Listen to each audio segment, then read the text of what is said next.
It was 30 years ago today, August 1st, that MTV went live, and the concept of music television would help create a bevy of new rock stars.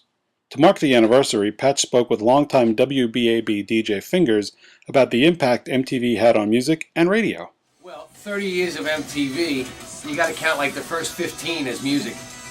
Music television was an exciting opportunity for us, especially as, radio people and band people. Wow, we have our own television station. And, with the idea that you could actually hear a variety of different kinds of music and then have this visual added to it was an exciting element. And you got to see a lot of bands that you might not have gotten a chance to hear because they, ponied up the money to make a video. Is there one genre you think really got the biggest boost from MTV? I think probably heavy metal.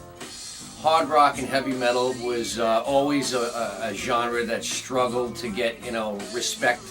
I mean, even Black Sabbath, when they started it, there was few and far between that got in behind them. And MTV opened up that door. I mean, when Quiet Riot came out on the scene and, Metal Health was being played all over and went #1 in the country with radio, I started Fingers Metal Shop in 1983. And MTV was already on the air, and it was an exciting time. I think that they probably helped a lot of pop stars as well, and gave some classic rockers, a good visual. But probably the most influential was the metal bands.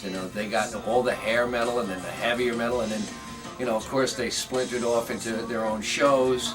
Headbangers Ball. Well, interesting, the first video, The Buggles, I was playing in nightclubs because I was doing metal, I was doing new wave, I was doing punk, and The Buggles video killed the radio star. Being the first video on MTV, some of us went, nah, that's not going to happen. And then others were like, wow, this could be it, radio's going to go down. And oddly enough, now here we are 30 years later, music television's been taken out of the logo. MTV, M stands for mundane at best because it's so much of this, this 16 and pregnant and Jersey Shore, it's just ridiculous television. I understand it gets ratings and people watch it, it's like a car accident, but it's not true to what it was. And there are 30 years, music's gone, and I started 30 years ago and I'm still on the radio, so I don't know that was the way to start.